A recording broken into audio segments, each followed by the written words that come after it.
प्यारे विद्यार्थियों, अज असी तुहाडे नाल जमात 6वीं दी विज्ञान विषय की पाठ पुस्तक दे विचों उसका पहला पाठ भोजन साझा करन जा रहे हां। प्यारे विद्यार्थियों, असी यह सहज सुभाव ही जानते हां कि असी सारे ही भोजन खांदे हां अते साडे आले दुआले दे जीव जंतु भी भोजन खांदे हन। असी अपने भोजन दे विच अनाज, दालां, फल, सब्जियां, दुध, मीट, अंडे, चिकन बहुत तरह का भोजन असी खांदे हां। तुसी कदे अपने जमात दे विच नाल पढ़दे साथी तो पुछया होएगा कि ओह अज घरों की खा के आया है।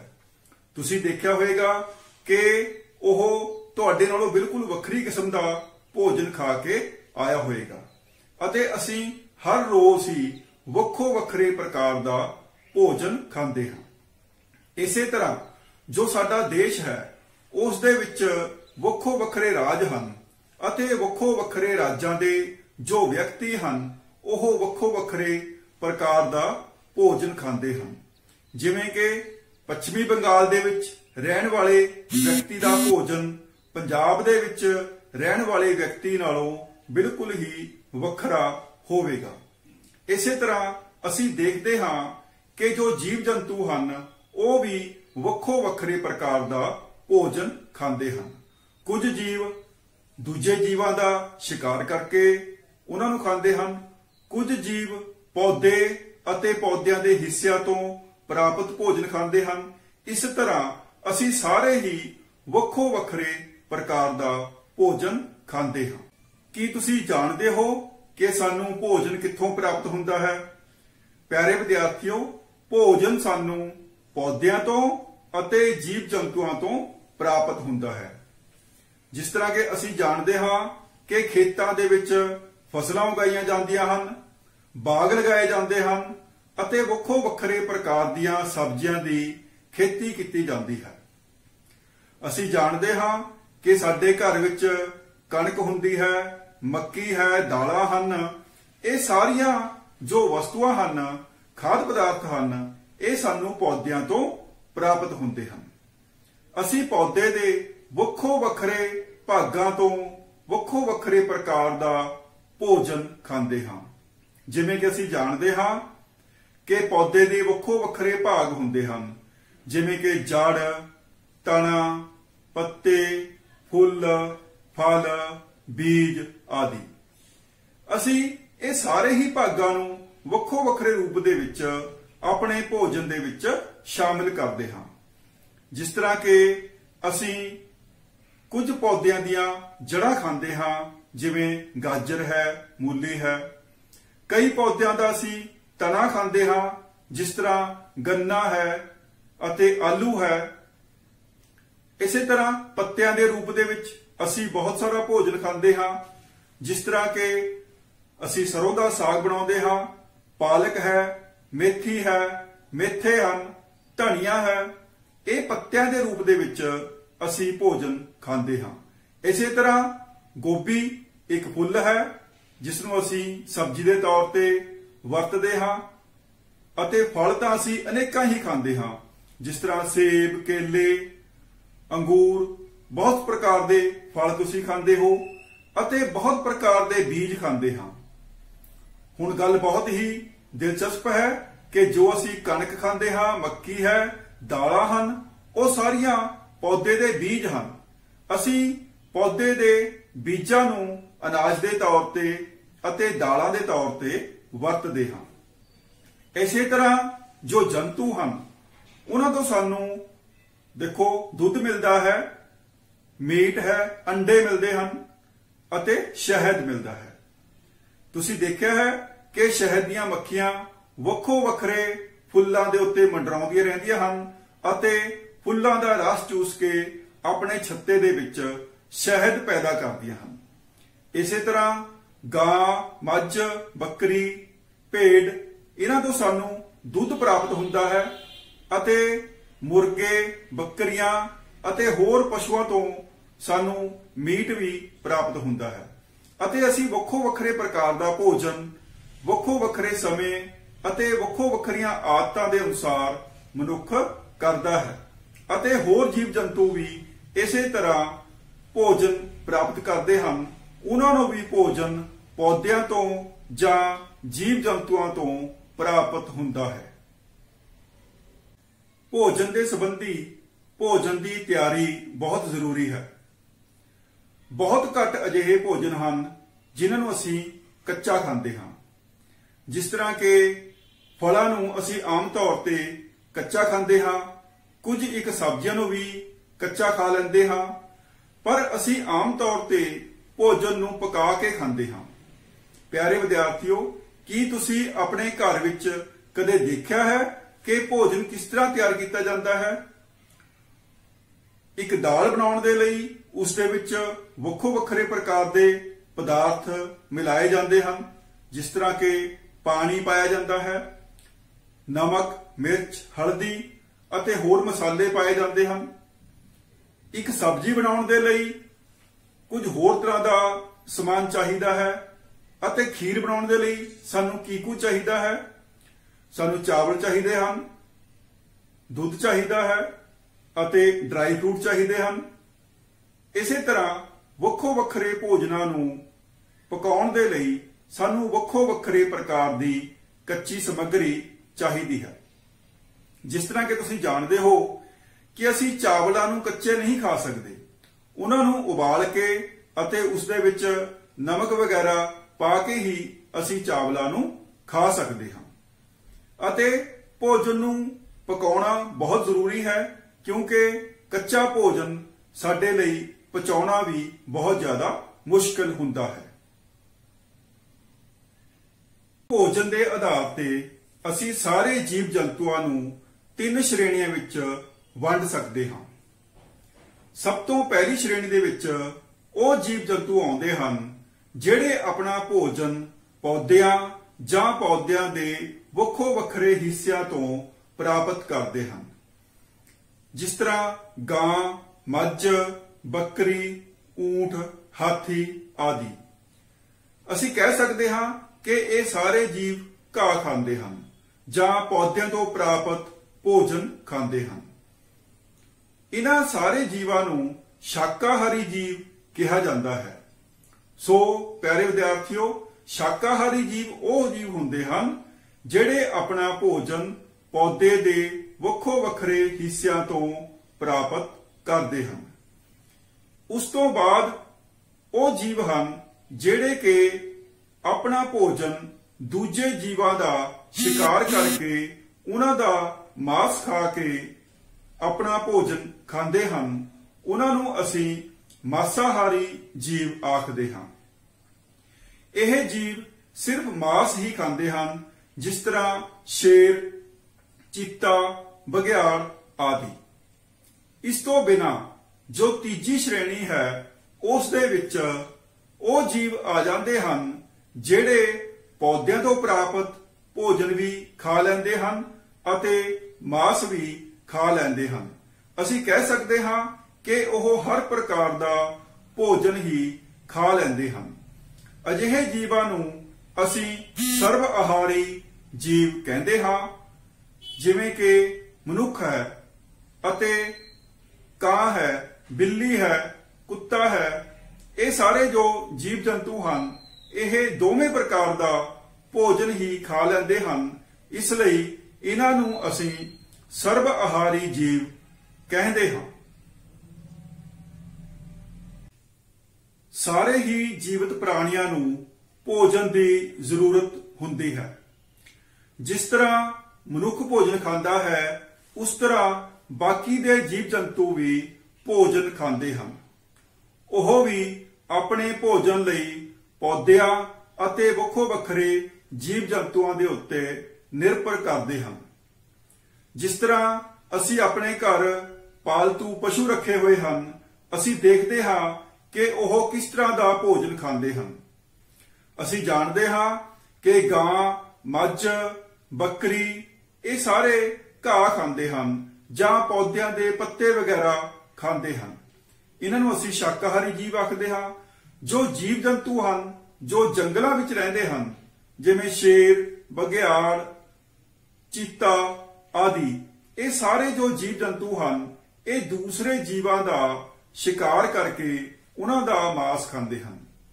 ਜਿਵੇਂ ਕਿ ਅਸੀਂ ਆਪਣੇ ਪਿੰਡ ਦੇ ਵਿੱਚ ਤਲਾਬਾਂ ਦੇ ਕਿਨਾਰੇ ਦੇਖਿਆ ਹੋਵੇਗਾ ਕਿ ਜੋ ਬੰਗਲੇ ਹਨ ਉਹ ਮੱਛੀਆਂ ਦਾ ਸ਼ਿਕਾਰ ਕਰਦੇ ਹਨ। ਸੱਪ ਡੱਡੂ ਵਗੈਰਾ ਨੂੰ ਖਾ ਲੈਂਦਾ ਹੈ ਅਤੇ ਇਸ ਤਰ੍ਹਾਂ ਜੋ ਬਿੱਲੀ ਹੈ ਉਹ ਚੂਹਿਆਂ ਨੂੰ ਮਾਰ ਕੇ ਖਾ ਲੈਂਦੀ ਹੈ। ਇਸ ਤਰ੍ਹਾਂ ਅਸੀਂ ਕਹਿ ਸਕਦੇ ਹਾਂ ਕਿ ਹਰ ਜੀਵ ਆਪਣੇ ਭੋਜਨ ਦੇ ਵਾਸਤੇ ਦੂਜੇ ਜੀਵ ਜੰਤੂਆਂ ਦੇ ਉੱਤੇ ਜਾਂ ਪੌਦਿਆਂ ਦੇ ਉੱਤੇ ਨਿਰਭਰ ਕਰਦਾ ਹੈ। ਪੁੰਗਰੇ ਹੋਏ ਬੀਜ। ਪਿਆਰੇ ਵਿਦਿਆਰਥੀਓ, ਅਸੀਂ ਮੂੰਗੀ ਜਾਂ ਛੋਲਿਆਂ ਦੇ ਦਾਣਿਆਂ ਨੂੰ ਪੁੰਗੇਰ ਸਕਦੇ ਹਾਂ। ਉਹ ਕਿਸ ਤਰ੍ਹਾਂ ਕਿ ਅਸੀਂ ਕੁਝ ਛੋਲਿਆਂ ਦੇ ਦਾਣੇ ਲਵਾਂਗੇ, ਉਹਨਾਂ ਨੂੰ ਇੱਕ ਦਿਨ ਦੇ ਵਾਸਤੇ ਕਿਸੇ ਬਰਤਨ ਦੇ ਵਿੱਚ ਪਾਣੀ ਵਿੱਚ ਭਿਉਂ ਕੇ ਰੱਖਾਂਗੇ। ਪੂਰੇ ਇੱਕ ਦਿਨ ਦੇ ਲਈ ਉਹ ਪਏ ਰਹਿਣਗੇ। ਦੂਸਰੇ ਦਿਨ ਅਸੀਂ ਉਹਨਾਂ ਨੂੰ ਬਾਹਰ ਕੱਢ ਕੇ ਕਿਸੇ ਕੱਪੜੇ ਦੇ ਵਿੱਚ ਲਪੇਟ ਕੇ ਰੱਖ ਦੇਵਾਂਗੇ। ਅਸੀਂ ਦੇਖਾਂਗੇ ਕਿ ਲਗਭਗ ਤੀਸਰੇ ਦਿਨ ਬੀਜਾਂ ਦੇ ਵਿੱਚੋਂ ਚਿੱਟੇ ਰੰਗ ਦੀਆਂ ਧਾਗੇ ਵਰਗੀਆਂ ਕੁਝ ਰਚਨਾਵਾਂ ਬਾਹਰ ਨਿਕਲ ਆਈਆਂ ਹਨ। ਇਹ ਬੀਜ ਪੁੰਗਰਨੇ ਸ਼ੁਰੂ ਹੋ ਗਏ ਹਨ। ਇਹਨਾਂ ਬੀਜਾਂ ਨੂੰ ਅਸੀਂ ਧੋ ਕੇ ਭੋਜਨ ਦੇ ਵਜੋਂ ਵਰਤ ਸਕਦੇ ਹਾਂ ਅਤੇ ਇਹਨਾਂ ਨੂੰ ਉਬਾਲ ਕੇ ਇਹਨਾਂ ਵਿੱਚ ਕੁਝ ਮਸਾਲੇ ਅਤੇ ਨਮਕ ਵਗੈਰਾ ਪਾ ਕੇ ਇਹਨਾਂ ਤੋਂ ਅਸੀਂ ਨਾਸ਼ਤਾ ਵੀ ਤਿਆਰ ਕਰ ਸਕਦੇ ਹਾਂ। ਇਹ ਇੱਕ ਬਹੁਤ ਹੀ ਗੁਣਕਾਰੀ ਭੋਜਨ ਹੈ ਜਿਹੜਾ ਕਿ ਸਾਡੀ ਸਿਹਤ ਦੇ ਲਈ ਬਹੁਤ ਹੀ ਚੰਗਾ ਹੈ। ਪਿਆਰੇ ਵਿਦਿਆਰਥੀਓ, ਤੁਸੀਂ ਆਪਣੇ ਆਲੇ ਦੁਆਲੇ ਖੇਤਾਂ ਵਿੱਚ ਜਾਂ ਬਾਗਾਂ ਦੇ ਵਿੱਚ ਸ਼ਹਿਦ ਦੀਆਂ ਮੱਖੀਆਂ ਦੇ ਛੱਤੇ ਜ਼ਰੂਰ ਵੇਖੇ ਹੋਣਗੇ। ਤੁਸੀਂ ਜਾਣਦੇ ਹੋ ਕਿ ਸ਼ਹਿਦ ਦੀਆਂ ਮੱਖੀਆਂ ਖੇਤਾਂ ਅਤੇ ਬਾਗਾਂ ਦੇ ਵਿੱਚ ਵੱਖੋ ਵੱਖਰੇ ਫੁੱਲਾਂ ਤੋਂ ਉਹਨਾਂ ਦਾ ਰਸ ਚੂਸਦੀਆਂ ਹਨ ਅਤੇ ਉਸ ਰਸ ਨੂੰ ਆਪਣੇ ਛੱਤੇ ਦੇ ਵਿੱਚ ਇਕੱਠਾ ਕਰਕੇ ਉਸ ਤੋਂ ਸ਼ਹਿਦ ਤਿਆਰ ਕਰਦੀਆਂ ਹਨ। ਉਸ ਸ਼ਹਿਦ ਨੂੰ ਮਨੁੱਖ ਪ੍ਰਾਪਤ ਕਰਦਾ ਹੈ ਅਤੇ ਜੋ ਸ਼ਹਿਦ ਹੈ ਉਹ ਇੱਕ ਬਹੁਤ ਹੀ ਗੁਣਕਾਰੀ ਭੋਜਨ ਹੈ ਜਿਸ ਦੇ ਵਿੱਚ ਬਹੁਤ ਤਰ੍ਹਾਂ ਦੇ ਖਣਿਜ ਪਦਾਰਥ ਅਤੇ ਵਿਟਾਮਿਨ ਹਨ ਅਤੇ ਮਨੁੱਖੀ ਸਿਹਤ ਦੇ ਲਈ ਇਹ ਇੱਕ ਬਹੁਤ ਹੀ ਚੰਗਾ ਭੋਜਨ ਹੈ। ਅਸੀਂ ਇਹ ਸਹਿਜ ਸੁਭਾਅ ਹੀ ਜਾਣਦੇ ਹਾਂ ਕਿ ਭੋਜਨ ਦੀ ਜ਼ਰੂਰਤ ਸਾਨੂੰ ਕਿਉਂ ਹੈ। ਭੋਜਨ ਤੋਂ ਬਿਨਾਂ ਅਸੀਂ ਜਿਉਂਦੇ ਨਹੀਂ ਰਹਿ ਸਕਦੇ। ਭੋਜਨ ਤੋਂ ਬਿਨਾਂ ਕੋਈ ਵੀ ਜੀਵ ਜੰਤੂ ਜਿਉਂਦਾ ਨਹੀਂ ਰਹਿ ਸਕਦਾ। ਇਸ ਤੋਂ ਬਿਨਾਂ ਭੋਜਨ ਸਾਨੂੰ ਕੰਮ ਕਰਨ ਦੀ ਊਰਜਾ ਦਿੰਦਾ ਹੈ ਅਤੇ ਕੰਮ ਕਰਨ ਦੀ ਸਮਰੱਥਾ ਦਿੰਦਾ ਹੈ ਅਤੇ ਸਾਡੇ ਸਰੀਰ ਦੇ ਵਾਧੇ ਅਤੇ ਵਿਕਾਸ ਦੇ ਲਈ ਵੀ ਭੋਜਨ ਦੀ ਬਹੁਤ ਜ਼ਰੂਰਤ ਹੈ। ਇਸੇ ਤਰ੍ਹਾਂ ਭੋਜਨ ਸਾਨੂੰ ਵੱਖੋ ਵੱਖਰੀਆਂ ਬਿਮਾਰੀਆਂ ਤੋਂ ਵੀ ਬਚਾਉਂਦਾ ਹੈ ਅਤੇ ਸਾਡੇ ਸਰੀਰ ਨੂੰ ਤੰਦਰੁਸਤ ਰੱਖਦਾ ਹੈ। ਭੋਜਨ ਦੇ ਸੰਬੰਧੀ ਅਸੀਂ ਇਹ ਵੀ ਕਹਿ ਸਕਦੇ ਹਾਂ ਕਿ ਭੋਜਨ ਸਾਨੂੰ ਆਪਣੀ ਲੋੜ ਅਨੁਸਾਰ, ਆਪਣੀ ਉਮਰ ਅਨੁਸਾਰ ਅਤੇ ਆਪਣੇ ਕੰਮ ਦੇ ਅਨੁਸਾਰ ਖਾਣਾ ਚਾਹੀਦਾ ਹੈ। ਜਿਸ ਤਰ੍ਹਾਂ ਕਿ ਇੱਕ ਛੋਟਾ ਬੱਚਾ ਹੈ ਉਸ ਨੂੰ ਘੱਟ ਭੋਜਨ ਦੀ ਜ਼ਰੂਰਤ ਪਵੇਗੀ ਅਤੇ ਇੱਕ ਵੱਡੇ ਵਿਅਕਤੀ ਨੂੰ ਜ਼ਿਆਦਾ ਭੋਜਨ ਦੀ ਜ਼ਰੂਰਤ ਪਵੇਗੀ ਅਤੇ ਕੰਮ ਦੇ ਅਨੁਸਾਰ ਜੋ ਵਿਅਕਤੀ ਹਲਕੇ ਕੰਮ ਕਰਦੇ ਹਨ ਉਹਨਾਂ ਨੂੰ ਘੱਟ ਭੋਜਨ ਦੀ ਜ਼ਰੂਰਤ ਪਵੇਗੀ ਅਤੇ ਜੋ ਇੱਕ ਮਜ਼ਦੂਰ ਸਖਤ ਮਿਹਨਤ ਕਰਦਾ ਹੈ ਉਸ ਨੂੰ ਵੱਧ ਭੋਜਨ ਦੀ ਜ਼ਰੂਰਤ ਪੈਂਦੀ ਹੈ। ਇਸ ਤਰ੍ਹਾਂ ਅਸੀਂ ਕਹਿ ਸਕਦੇ ਹਾਂ ਕਿ ਸਾਨੂੰ ਭੋਜਨ ਆਪਣੀ ਲੋੜ, ਉਮਰ, ਸਰੀਰਕ ਸਮਰੱਥਾ ਅਤੇ ਕੰਮ ਦੇ ਅਨੁਸਾਰ ਹੀ ਕਰਨਾ ਚਾਹੀਦਾ ਹੈ। ਇਸ ਪਾਠ ਦੇ ਵਿੱਚੋਂ ਕੁਝ ਯਾਦ ਰੱਖਣਯੋਗ ਗੱਲਾਂ ਤੁਹਾਡੇ ਨਾਲ ਸਾਂਝੀਆਂ ਕਰਦੇ ਹਾਂ। ਸਭ ਤੋਂ ਪਹਿਲਾ ਹੈ, ਭਾਰਤ ਦੇ ਵੱਖ-ਵੱਖ ਹਿੱਸਿਆਂ ਵਿੱਚ ਖਾਧੇ ਜਾਂਦੇ ਭੋਜਨ ਵਿੱਚ ਬਹੁਤ ਭਿੰਨਤਾ ਹੈ ਅਤੇ ਦੂਜੀ ਗੱਲ ਹੈ, ਸਾਡੇ ਭੋਜਨ ਦੇ ਮੁੱਖ ਸਰੋਤ ਪੌਦੇ ਅਤੇ ਜੰਤੂ ਹਨ। ਤੀਜੇ ਨੰਬਰ ਤੇ ਹੈ, ਕੇਵਲ ਪੌਦੇ ਖਾਣ ਵਾਲੇ ਜੀਵਾਂ ਨੂੰ ਸ਼ਾਕਾਹਾਰੀ ਆਖਦੇ ਹਨ। ਅੱਗੇ ਹੈ ਦੂਜੇ ਜੀਵਾਂ ਨੂੰ ਖਾਣ ਵਾਲੇ ਜੀਵ ਮਾਸਾਹਾਰੀ ਅਖਵਾਉਂਦੇ ਹਨ। ਅਤੇ ਅੰਤ ਵਿੱਚ ਹੈ ਪੌਦੇ ਅਤੇ ਦੂਜੇ ਜੀਵ ਦੋਹਾਂ ਨੂੰ ਖਾਣ ਵਾਲੇ ਜੀਵ ਸਰਬ ਆਹਾਰੀ ਅਖਵਾਉਂਦੇ ਹਨ। ਇਸ ਤਰ੍ਹਾਂ ਅਸੀਂ ਇਸ ਪਾਠ ਦੇ ਵਿੱਚੋਂ ਬਹੁਤ ਸਾਰੀਆਂ ਯਾਦ ਰੱਖਣ ਯੋਗ ਗੱਲਾਂ ਸਿੱਖੀਆਂ ਹਨ। ਪਾਠ ਦੇ ਅਭਿਆਸ ਦੇ ਵਿੱਚੋਂ ਕੁਝ ਪ੍ਰਸ਼ਨ ਸਾਂਝੇ ਕਰਦੇ ਹਾਂ। ਪਹਿਲਾ ਪ੍ਰਸ਼ਨ ਹੈ ਕਿ ਸਾਰੇ ਸਜੀਵ ਇੱਕੋ ਜਿਹਾ ਭੋਜਨ ਕਰਦੇ ਹਨ। ਇਸ ਦਾ ਉੱਤਰ ਹੈ ਨਹੀਂ, ਸਾਰੇ ਸਜੀਵ ਇੱਕੋ ਜਿਹਾ ਭੋਜਨ ਨਹੀਂ ਕਰਦੇ, ਕਿਉਂਕਿ ਉਹ ਵੱਖੋ ਵੱਖਰੇ ਪ੍ਰਕਾਰ ਦਾ ਭੋਜਨ ਕਰਦੇ ਹਨ। ਅਤੇ ਦੂਸਰਾ ਪ੍ਰਸ਼ਨ ਹੈ 5 ਅਜਿਹੇ ਪੌਦੇ ਅਤੇ ਉਹਨਾਂ ਦੇ ਹਿੱਸਿਆਂ ਦੇ ਨਾਂ ਲਿਖੋ ਜਿਨ੍ਹਾਂ ਨੂੰ ਭੋਜਨ ਵਾਂਗ ਇਸਤੇਮਾਲ ਕੀਤਾ ਜਾਂਦਾ ਹੈ। ਸਭ ਤੋਂ ਪਹਿਲਾਂ ਅਸੀਂ ਕਹਾਂਗੇ ਕਣਕ ਦਾ ਪੌਦਾ। ਕਣਕ ਦੇ ਪੌਦੇ ਦੇ ਬੀਜ ਅਸੀਂ ਅਨਾਜ ਦੇ ਵਜੋਂ, ਭੋਜਨ ਦੇ ਵਜੋਂ ਵਰਤਦੇ ਹਾਂ। ਉਸ ਤੋਂ ਬਾਅਦ ਅਸੀਂ ਕਹਾਂਗੇ ਅੰਬ ਦਾ ਰੁੱਖ। ਅੰਬ ਦੇ ਰੁੱਖ ਤੋਂ ਸਾਨੂੰ ਅੰਬ ਮਿਲਦੇ ਹਨ। ਅਤੇ ਇਸੇ ਤਰ੍ਹਾਂ ਗੰਨੇ ਦੇ ਤਣੇ ਤੋਂ ਅਸੀਂ ਚੀਨੀ ਬਣਾਉਂਦੇ ਹਾਂ। ਅਤੇ ਬਹੁਤ ਸਾਰੇ ਪੌਦਿਆਂ ਦੇ ਪੱਤੇ, ਜਿਸ ਤਰ੍ਹਾਂ ਸਰੋਂ, ਧਨੀਆ, ਪਾਲਕ, ਮੇਥੀ, ਇਹਨਾਂ ਦੇ ਅਸੀਂ ਪੱਤੇ ਵਰਤਦੇ ਹਾਂ। ਅਤੇ ਜਿਵੇਂ ਕਿ ਅਸੀਂ ਪਹਿਲਾਂ ਵੀ ਕਿਹਾ ਹੈ ਕਿ ਕਈ ਪੌਦਿਆਂ ਦੇ ਫੁੱਲ ਵਰਤਦੇ ਹਾਂ। ਜਿਵੇਂ ਗੋਭੀ ਦਾ ਫੁੱਲ ਹੈ, ਅਸੀਂ ਸਬਜ਼ੀ ਦੇ ਤੌਰ ਤੇ ਵਰਤਦੇ ਹਾਂ। ਇਸ ਤਰ੍ਹਾਂ ਕਰਕੇ ਅਸੀਂ ਪੌਦਿਆਂ ਦੇ ਵੱਖੋ ਵੱਖਰੇ ਭਾਗਾਂ ਤੋਂ ਵੱਖੋ ਵੱਖਰੇ ਪ੍ਰਕਾਰ ਦਾ ਭੋਜਨ ਪ੍ਰਾਪਤ ਕਰਦੇ ਹਾਂ। ਤੀਜਾ ਪ੍ਰਸ਼ਨ ਇੱਕ ਸਾਰਣੀ ਦੇ ਵਜੋਂ ਹੈ। ਕਾਲਮ ਊੜਾ ਅਤੇ ਕਾਲਮ ਆੜਾ ਨੂੰ ਆਪਸ ਦੇ ਵਿੱਚ ਮਿਲਾਉਣਾ ਹੈ। ਜਿਵੇਂ ਕਿ ਸਭ ਤੋਂ ਪਹਿਲੀ ਸਤਰ ਵਿੱਚ ਹੈ ਦੁੱਧ, ਦਹੀਂ, ਪਨੀਰ, ਘਿਓ। ਇਹਨੂੰ ਅਸੀਂ ਆੜਾ ਕਲਮ ਦੇ ਵਿੱਚ ਮਿਲਾਵਾਂਗੇ। ਸਾਰੇ ਜੀਵਾਂ ਤੋਂ ਪ੍ਰਾਪਤ ਉਤਪਾਦ ਹਨ। ਦੁੱਧ, ਦਹੀਂ, ਪਨੀਰ, ਘਿਓ ਇਹ ਸਾਰੇ ਜੀਵਾਂ ਤੋਂ ਪ੍ਰਾਪਤ ਉਤਪਾਦ ਹਨ। ਅੱਗੇ ਊੜਾ ਕਲਮ ਦੇ ਵਿੱਚ ਹੈ ਪਾਲਕ, ਗੋਭੀ, ਗਾਜਰ। ਇਹਨੂੰ ਕਿਸ ਨਾਲ ਮਿਲਾਵਾਂਗੇ?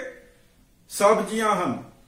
ਪਾਲਕ, ਗੋਭੀ, ਗਾਜਰ ਇਹ ਸਬਜ਼ੀਆਂ ਹਨ।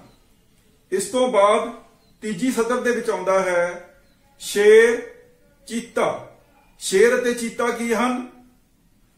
ਦੂਜੇ ਜਾਨਵਰਾਂ ਨੂੰ ਖਾਂਦੇ ਹਨ। ਆੜਾ ਕਲਮ ਦੇ ਵਿੱਚ ਮਿਲਾਵਾਂਗੇ ਦੂਜੇ ਜਾਨਵਰਾਂ ਨੂੰ ਖਾਂਦੇ ਹਨ। ਅਤੇ ਅੰਤ ਵਿੱਚ ਹੈ ਸ਼ਾਕਾਹਾਰੀ। ਸ਼ਾਕਾਹਾਰੀ ਕੀ ਹਨ? ਸ਼ਾਕਾਹਾਰੀ ਪੌਦੇ ਅਤੇ ਪੌਦਿਆਂ ਦੇ ਹਿੱਸੇ ਖਾਂਦੇ ਹਨ। ਇਸ ਤਰ੍ਹਾਂ ਅਸੀਂ ਤੀਜੇ ਪ੍ਰਸ਼ਨ ਦੀ ਜੋ ਸਾਰਣੀ ਹੈ ਉਸ ਨੂੰ ਪੂਰੀ ਤਰ੍ਹਾਂ ਮਿਲਾ ਲਿਆ ਹੈ। ਇਸ ਤੋਂ ਬਾਅਦ ਪ੍ਰਸ਼ਨ ਨੰਬਰ 4 ਹੈ ਹੇਠ ਦਿੱਤੇ ਸ਼ਬਦਾਂ ਨਾਲ ਖਾਲੀ ਥਾਵਾਂ ਭਰੋ। ਫਿਲ ਇਨ ਦਾ ਬਲੈਂਕਸ। ਇਸ ਦੇ ਵਿੱਚ ਸਾਨੂੰ ਆਪਸ਼ਨ ਦਿੱਤੇ ਹੋਏ ਹਨ ਸ਼ਾਕਾਹਾਰੀ, ਪੌਦੇ, ਦੁੱਧ, ਗੰਨਾ, ਮਾਸਾਹਾਰੀ। ਸਭ ਤੋਂ ਪਹਿਲੀ ਸਤਰ ਹੈ ਚੀਤਾ, ਉਸ ਤੋਂ ਬਾਅਦ ਬਲੈਂਕ ਹੈ। ਚੀਤਾ ਬਲੈਂਕ ਹੈ ਕਿਉਂਕਿ ਇਹ ਕੇਵਲ ਮਾਸ ਖਾਂਦਾ ਹੈ। ਅਸੀਂ ਕੀ ਭਰਾਂਗੇ? ਮਾਸਾਹਾਰੀ। ਚੀਤਾ ਮਾਸਾਹਾਰੀ ਹੈ ਕਿਉਂਕਿ ਇਹ ਕੇਵਲ ਮਾਸ ਖਾਂਦਾ ਹੈ। ਅਗਲੀ ਸਤਰ ਹੈ ਹਿਰਨ ਕੇਵਲ ਪੌਦੇ ਅਤੇ ਪੌਦਿਆਂ ਦੇ ਹਿੱਸੇ ਖਾਂਦਾ ਹੈ, ਇਸ ਲਈ ਇਸ ਨੂੰ ਅੱਗੇ ਬਲੈਂਕ ਹੈ ਆਖਦੇ ਹਨ। ਕੀ ਆਖਦੇ ਹਨ? ਸ਼ਾਕਾਹਾਰੀ। ਹਿਰਨ ਕੇਵਲ ਪੌਦੇ ਅਤੇ ਪੌਦਿਆਂ ਦੇ ਹਿੱਸੇ ਖਾਂਦਾ ਹੈ ਤੇ ਇਸ ਲਈ ਇਸ ਨੂੰ ਸ਼ਾਕਾਹਾਰੀ ਆਖਦੇ ਹਨ। ਅਗਲਾ ਸਤਰ ਹੈ ਤੋਤਾ ਕੇਵਲ, ਅੱਗੇ ਬਲੈਂਕ ਹੈ, ਖਾਂਦਾ ਹੈ। ਤੋਤਾ ਕੀ ਖਾਂਦਾ ਹੈ? ਸਾਡੇ ਆਪਸ਼ਨਾਂ ਦੇ ਵਿੱਚ ਹੈ ਪੌਦੇ। ਤੋਤਾ ਕੇਵਲ ਪੌਦੇ ਖਾਂਦਾ ਹੈ। ਅਗਲਾ ਸਤਰ ਹੈ ਪਹਿਲਾਂ ਹੀ ਬਲੈਂਕ ਹੈ ਗਾਂ, ਮੱਝ, ਬੱਕਰੀ ਆਦਿ ਤੋਂ ਪ੍ਰਾਪਤ ਹੁੰਦਾ ਹੈ, ਇਸ ਲਈ ਇਹ ਜੀਵ ਉਤਪਾਦ ਹੈ। ਕੀ ਪ੍ਰਾਪਤ ਹੁੰਦਾ ਹੈ? ਗਾਂ, ਮੱਝ, ਬੱਕਰੀ ਆਦਿ ਤੋਂ ਦੁੱਧ। ਇਸ ਲਈ ਅਸੀਂ ਕਹਾਂਗੇ ਦੁੱਧ ਗਾਂ, ਮੱਝ, ਬੱਕਰੀ ਆਦਿ ਤੋਂ ਪ੍ਰਾਪਤ ਹੁੰਦਾ ਹੈ, ਇਸ ਲਈ ਇਹ ਇੱਕ ਜੀਵ ਉਤਪਾਦ ਹੈ। ਅੰਤ ਦੇ ਵਿੱਚ ਹੈ ਸਾਨੂੰ ਚੀਨੀ ਬਲੈਂਕ ਤੋਂ ਮਿਲਦੀ ਹੈ। ਸਾਨੂੰ ਚੀਨੀ ਕਿਸ ਤੋਂ ਮਿਲਦੀ ਹੈ? ਸਾਨੂੰ ਚੀਨੀ ਗੰਨੇ ਤੋਂ ਮਿਲਦੀ ਹੈ। ਭੋਜਨ ਸੰਬੰਧੀ ਇਸ ਪਾਠ ਨੂੰ ਵਿਚਾਰਦਿਆਂ ਅਸੀਂ ਬਹੁਤ ਸਾਰੀਆਂ ਗੱਲਾਂ ਸਿੱਖੀਆਂ ਹਨ। ਅਸੀਂ ਜਾਣਿਆ ਹੈ ਕਿ ਮਨੁੱਖ ਸਮੇਤ ਸਾਰੇ ਹੀ ਜੀਵ ਜੰਤੂਆਂ ਨੂੰ ਭੋਜਨ ਦੀ ਜ਼ਰੂਰਤ ਪੈਂਦੀ ਹੈ। ਪੌਦੇ ਅਤੇ ਜੀਵ ਜੰਤੂ ਭੋਜਨ ਦੇ ਪ੍ਰਮੁੱਖ ਸੋਮੇ ਹਨ। ਸਾਨੂੰ ਪੌਦਿਆਂ ਤੋਂ ਬਹੁਤ ਪ੍ਰਕਾਰ ਦਾ ਭੋਜਨ ਮਿਲਦਾ ਹੈ, ਜਿਸ ਤਰ੍ਹਾਂ ਅਨਾਜ, ਦਾਲਾਂ, ਫਲ ਅਤੇ ਸਬਜ਼ੀਆਂ ਆਦਿ। ਇਸੇ ਤਰ੍ਹਾਂ ਜੀਵ ਜੰਤੂਆਂ ਤੋਂ ਵੀ ਸਾਨੂੰ ਬਹੁਤ ਪ੍ਰਕਾਰ ਦਾ ਭੋਜਨ ਪ੍ਰਾਪਤ ਹੁੰਦਾ ਹੈ, ਜਿਸ ਤਰ੍ਹਾਂ ਦੁੱਧ ਹੈ, ਅੰਡੇ, ਮਾਸ ਅਤੇ ਸ਼ਹਿਦ ਆਦਿ। ਜੀਵ ਜੰਤੂਆਂ ਨੂੰ ਭੋਜਨ ਦੇ ਆਧਾਰ ਤੇ 3 ਸ਼੍ਰੇਣੀਆਂ ਵਿੱਚ ਵੰਡਿਆ ਜਾ ਸਕਦਾ ਹੈ: ਸ਼ਾਕਾਹਾਰੀ, ਮਾਸਾਹਾਰੀ ਅਤੇ ਸਰਬ ਆਹਾਰੀ। ਅਸੀਂ ਜਾਣਦੇ ਹਾਂ ਕਿ ਸ਼ਾਕਾਹਾਰੀ ਜੀਵ ਉਹ ਜੀਵ ਹੁੰਦੇ ਹਨ ਜਿਹੜੇ ਸਿਰਫ ਪੌਦਿਆਂ ਤੋਂ ਜਾਂ ਪੌਦਿਆਂ ਦੇ ਹਿੱਸਿਆਂ ਤੋਂ ਪ੍ਰਾਪਤ ਭੋਜਨ ਹੀ ਖਾਂਦੇ ਹਨ, ਜਿਵੇਂ ਗਾਂ, ਮੱਝ, ਬੱਕਰੀ, ਹਾਥੀ, ਊਠ ਆਦਿ। ਇਸੇ ਤਰ੍ਹਾਂ ਮਾਸਾਹਾਰੀ ਜੀਵ ਉਹ ਜੀਵ ਹੁੰਦੇ ਹਨ ਜਿਹੜੇ ਕੇਵਲ ਮਾਸ ਹੀ ਖਾਂਦੇ ਹਨ। ਦੂਸਰੇ ਜੀਵ ਜੰਤੂਆਂ ਦਾ ਸ਼ਿਕਾਰ ਕਰਕੇ ਉਹਨਾਂ ਦਾ ਮਾਸ ਖਾਂਦੇ ਹਨ, ਜਿਸ ਤਰ੍ਹਾਂ ਸ਼ੇਰ, ਬਘਿਆੜ, ਚੀਤਾ ਆਦि, ਜੋ ਜਾਨਵਰ ਜੰਗਲਾਂ ਵਿੱਚ ਰਹਿ ਕੇ ਦੂਸਰੇ ਜਾਨਵਰਾਂ ਦਾ ਸ਼ਿਕਾਰ ਕਰਦੇ ਹਨ। ਇਸ ਤਰ੍ਹਾਂ ਕੁਝ ਜੀਵ ਤੀਸਰੀ ਸ਼੍ਰੇਣੀ ਦੇ ਵਿੱਚ ਆਉਂਦੇ ਹਨ, ਜਿਨ੍ਹਾਂ ਨੂੰ ਅਸੀਂ ਸਰਬ ਆਹਾਰੀ ਜੀਵ ਕਹਿੰਦੇ ਹਾਂ। ਇਹਨਾਂ ਦੇ ਵਿੱਚ ਮਨੁੱਖ ਹੈ, ਬਿੱਲੀ ਹੈ, ਕਾਂ, ਕੁੱਤਾ ਆਦਿ, ਜੋ ਸਾਡੇ ਘਰੇਲੂ ਜੀਵ ਜੰਤੂ ਹਨ।